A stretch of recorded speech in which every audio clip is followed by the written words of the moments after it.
Bonjour tout le monde, on va aujourd'hui parler, une fois n'est pas coutume, d'un film d'horreur que ça fait très peur.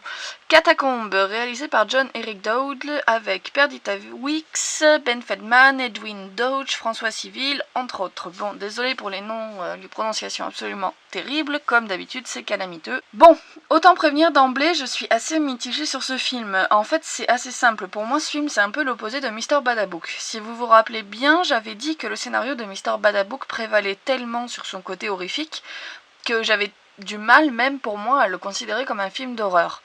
Et ben ici c'est totalement l'inverse. On va dire que Catacombes a un scénario qui pour moi est assez risible et assez minable. Je vous expliquerai par la suite bien sûr pourquoi. Mais putain, franchement, j'ai pas fait la maline et j'étais bien contente qu'il y ait le téléphone portable de mon amie Elsa à côté qui faisait de la lumière pour me rassurer et bien me dire que j'étais dans un film parce que voilà, j'ai quand même pas bien frimé à certains moments. Alors, ce film, ça raconte l'histoire de Scarlett, une jeune fille qui part sur les traces de la pierre philosophale. En effet, son père, qui faisait des recherches sur la pierre philosophale, a été la risée du monde scientifique à tel point qu'il s'est suicidé. Donc, pour venger la mémoire de son père, cette fille part à la recherche de la pierre philosophale pour prouver à tout le monde que son père n'était pas fou, etc., etc.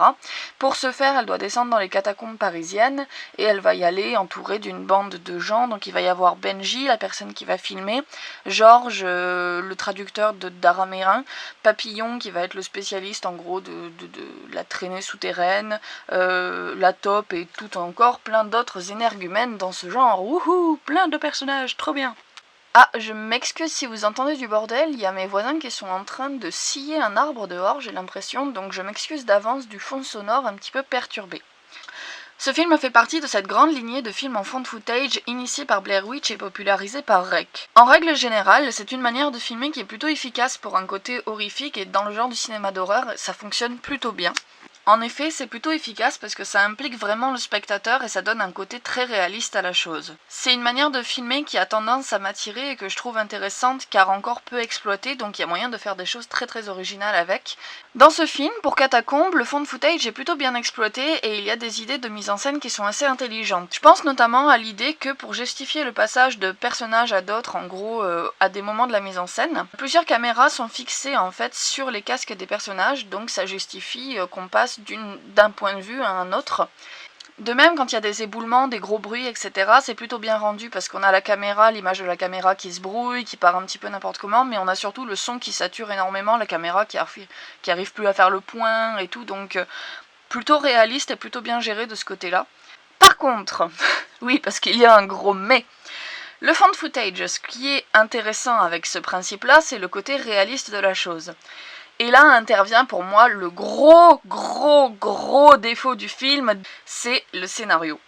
Alors je sais bien qu'on va en général pas mater un film d'horreur pour le scénario, je m'attendais pas à des miracles, d'ailleurs comme je le dis très souvent, je préfère un film classique mais efficace plutôt qu'un film qui essaie de se la péter plus haut que son cul et qui n'y arrive pas. Donc ça, bon, ça fait déjà plusieurs fois que je le dis, mais je soutiens et je maintiens encore cette idée.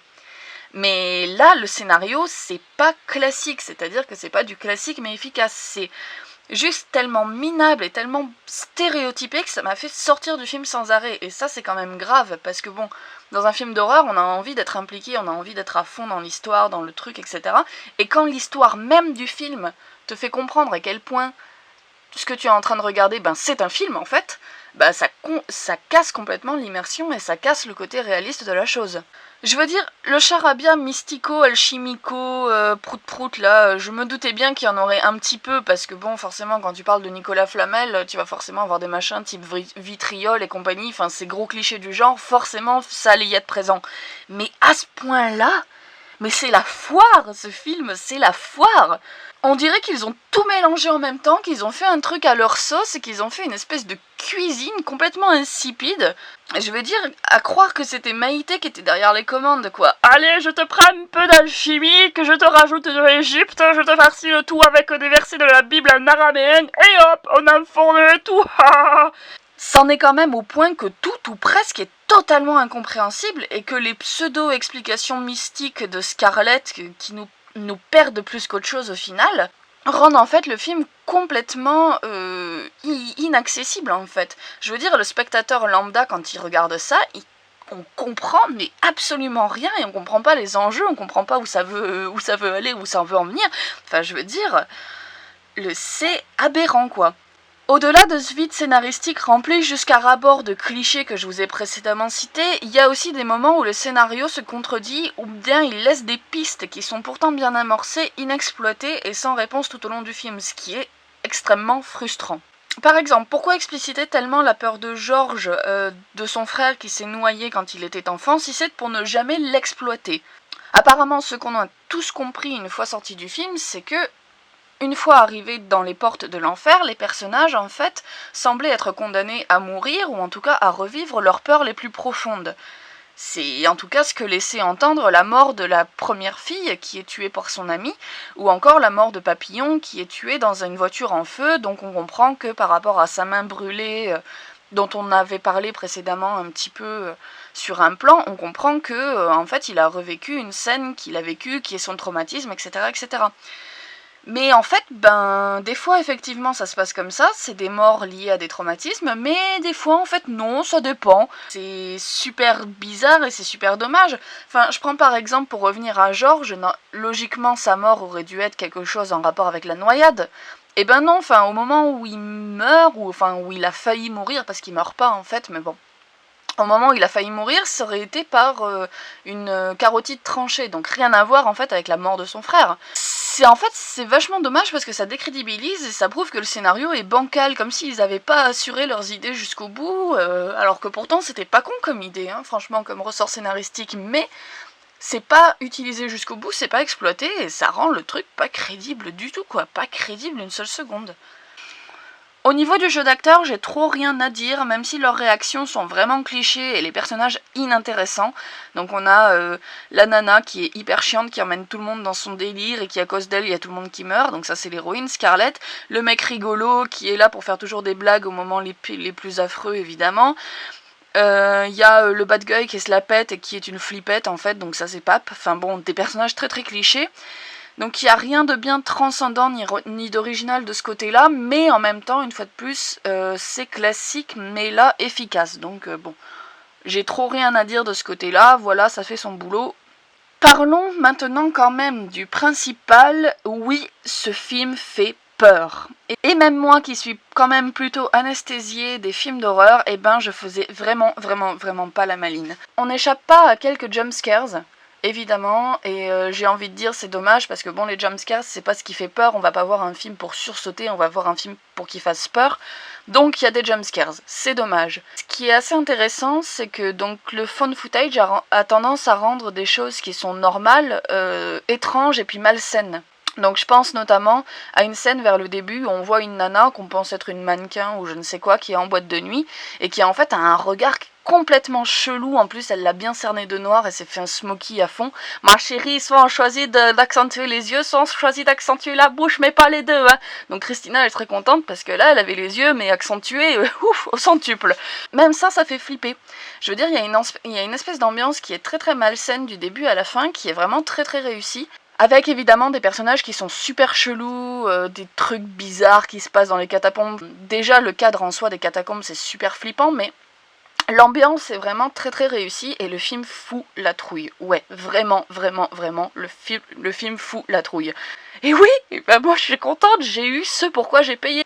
La fin, donc il faut absolument que j'en parle, est une happy end qui est assez classique et décevante, qui est même, je dirais, illogique. Alors en effet, si on suit le scénario, comme je vous ai dit, le scénario est très compliqué, très embrouillé, on comprend pas tout, les explications sont foireuses, il y a des incohérences, etc., etc. Mais si on suit le scénario quand même, une fois arrivé en enfer, tout est inversé. Donc en ressortant de l'enfer, logiquement, ça aurait été logique qu'il soit dans un enfer total, non? C'est-à-dire pas qu'il retourne dans un Paris normal, qu'il soit dans un Paris inversé, c'est-à-dire un Paris horrifique, quoi. Et en fait, non, en fait, il se retrouve dans le Paris normal. Alors je sais pas si c'est une petite blagounette de la part des réalisateurs, que c'est une métaphore pour dire que Paris c'est l'enfer sur Terre. Voilà, encore une fois, c'est une incohérence, c'est un peu bizarre, et cette fin en happy end est plutôt quand même décevante. Il y a aussi dans ce film un gros problème de rythme. En effet, le film met 3 plombes à démarrer, à planter son histoire, son décor, ses enjeux, ses personnages, etc. Putain, mais c'est lent à démarrer, c'est lent et long et chiant.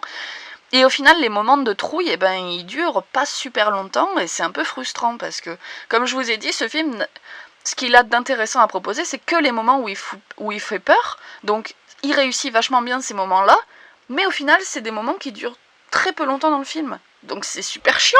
Toute la séquence du début qui est en Iran est vraiment superflue. On aurait pu résumer ça en 30 secondes plus tard avec un dialogue ou que sais-je, un flashback, enfin un truc à la con. Mais vraiment, les 20 premières minutes en Iran, là, elles ne servent concrètement à rien.